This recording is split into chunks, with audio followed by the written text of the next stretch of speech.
This book contains an amount of energy equivalent to tens of millions of billions of joules, enough to power the world economy for almost a quarter of an hour. If I sold this energy, I would make almost €1 billion. I would be rich. How do I know how much energy there is? That's what Einstein's famous equation tells us, E equals mc squared. Let's talk about what this famous formula means, how it was verified, and what its applications are. Fasten your seatbelts because you're going to see some formulas. Maestro Banda.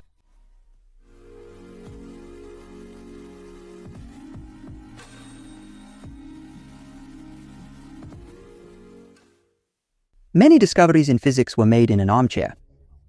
It's fascinating how, by thinking and thinking deeply, physicists reached some conclusions that were later just validated by experiment. One example is mass changing with speed.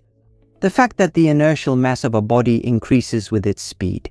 In fact, in another video, I used this dependence to show why bodies cannot accelerate to the speed of light.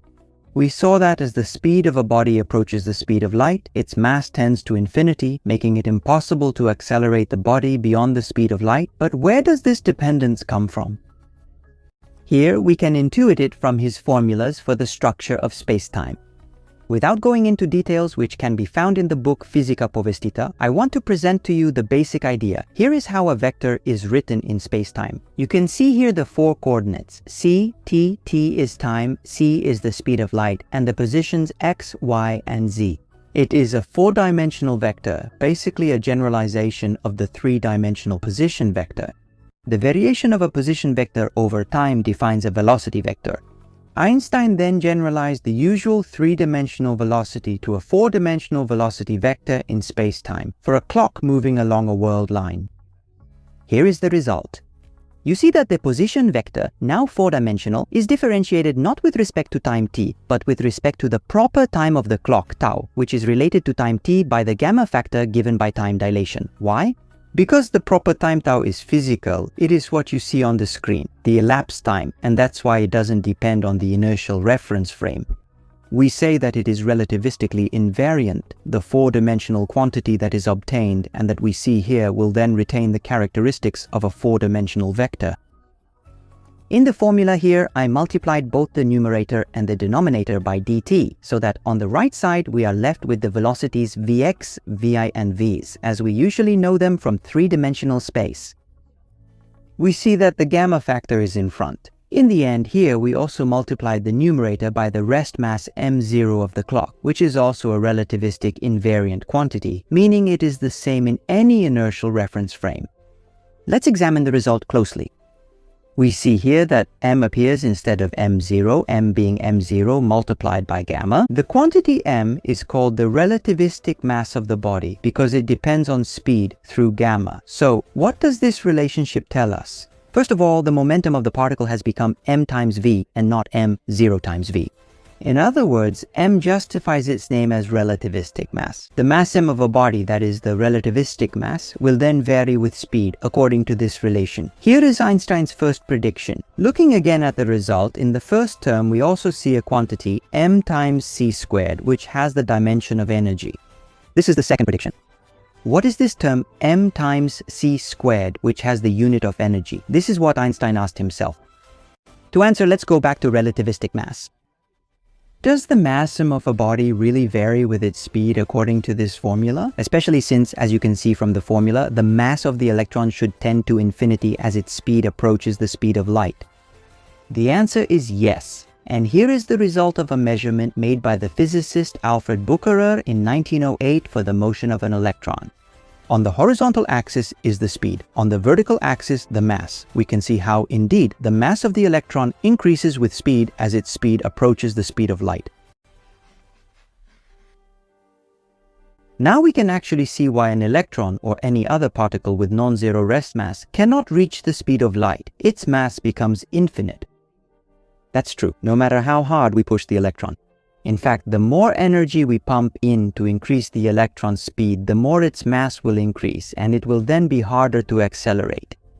That's because the acceleration of a body, as we remember from Newton, is the ratio between force and mass. If the mass approaches infinity, the ratio becomes 0. So, the acceleration will remain almost zero, no matter how great the force used is. That means it won't accelerate anymore. The question then arises, if the body hardly accelerates anymore, where does all that energy used to push it go? In the theory of relativity, you can calculate the energy delta E pumped into a body to bring it from rest to a certain speed. For this, first dm is calculated, meaning by how much the relativistic mass m increases when the speed increases by dv. This is the result. Then, the previous relation is used to calculate the mechanical work L done by the force over a distance delta x, meaning the energy consumed. As you can see, a remarkable result is obtained. The change in the energy pumped in, delta E, is proportional to the variation in mass delta m. The proportionality constant is the speed of light c squared. Looking at this form among other equations, Einstein had a brilliant suggestion. This is what he said. What if we assume that all the energy that was ever pumped into the body is found in its relativistic mass according to the relationship here? Basically, the delta that appeared in the previous equation was dropped. This relationship between a body's energy and its relativistic mass makes sense. We saw that it was also present in the four-dimensional four-vector of velocity in spacetime. Here's the interpretation of Einstein's famous equation, E equals mc squared. The inertial mass m of a body tells us, according to Einstein's assumption, how much energy has ever been pumped into that body. It is also all the energy we can extract from that body, as we will see in the next episode. It's interesting how at low speeds, the energy mc squared actually turns out to be the sum of the rest energy m0c squared and the kinetic energy m0v squared divided by 2. In other words, kinetic energy is where that energy ended up when the body was accelerated. Einstein's relation is called the principle of equivalence between mass and energy. The word equivalent is very dangerous in physics. When two things are mathematically equivalent, as is the case here, it means their physical interpretation is the same. Simply put, it doesn't mean that mass is the same thing as energy. It's also important to mention that we're talking about inertial mass, not gravitational mass, meaning we're referring to mass in kilograms measured as resistance to attempts to change the object's velocity. This is the definition of inertia. When an object has high inertia, it's hard to stop, meaning it's hard to change its velocity. We're not talking here about gravitational mass, meaning the ability of objects to attract each other gravitationally. Interestingly, an approximation of Einstein's equation can be found in the classical case as well. Let me show you a calculation that I also reproduced in Fisica Povestita, and that fascinates me every time. Look, let's take an electron. It has an electric charge, so there's an electric field around it. But we know that any electromagnetic field stores energy in it, which is distributed in space, depending on the values of the electric and magnetic fields. The higher the values, the more energy is present there. Since the electric field is strong near the charge, it's no wonder that a lot of electromagnetic energy will be stored there. That's shown on the left of this figure. Here, at the top, is also the formula for the energy density of the electromagnetic field, which says the same thing. The first term is the electric energy, and the second one is the magnetic energy. The formula below, the pointing vector, is even more beautiful. It tells us that the energy of the electromagnetic field doesn't stay in one place. It flows through space in the direction given by the cross product of the electric and magnetic fields. This is extremely useful when the electron is moving, as you can see in this figure. Here you see a positive electric charge moving from left to right. I've also shown the electric and magnetic fields in the figure. The pointing vector S, which tells us how the energy of the electromagnetic field flows, is oriented to the right, just like the electric charge is moving. Logically, as it moves, the energy of the electromagnetic field follows the motion of the electric charge, so that the energy of the electromagnetic field is always high near the electron. This is what the situation looks like for a moving electron. On the left, the electron is stationary. The electromagnetic field has energy around it. On the right, the electron is moving. The electromagnetic field redistributes its energy in such a way as to follow the motion of the electron. Moreover, the electromagnetic field changes. For example, an additional magnetic field also appears. As the figure suggests, and as the calculations show, when the electron is in motion, the electromagnetic field stores more energy. That's why, when we set the electron in motion, we have to pump additional energy into the electromagnetic field. By pushing the electron, we will feel that it is heavier, as if the electron has a greater inertial mass, with a component called electromagnetic mass, which is due exclusively to the electromagnetic field. As I mentioned, this calculation is in my book Fisica Povestita. Here is the figure I used for the calculation of the electromagnetic field energy of a moving electron. I used a model in which the electric charge of the electron is distributed uniformly over the surface of a sphere. The calculation, which is not difficult, it's high school level, integrates the energy stored around a moving electric charge at non-relativistic speeds, the upper part, and the energy stored in the magnetic field, the lower part. The result of the calculation is here. On the left is all the energy stored in the electromagnetic field of the moving charge. On the right is the calculated value for what is called the mass of the electromagnetic field. What do we see in the formula? On the left side, we see how the electromagnetic field has an energy that does not depend on the speed of the electron, in a formula very similar to Einstein's. The only difference is the factor of 3/4. On the right side, there is a term that is similar to kinetic energy, because it depends on the square of the electron's velocity. The fact that a simple classical calculation comes so close to the relativistic one shouldn't surprise us. Relativity is in everything, and the consistency of mathematics assures us that we will find hints of the theory of relativity in the most unusual places, such as the kinetic energy of the electron, or its electromagnetic field energy.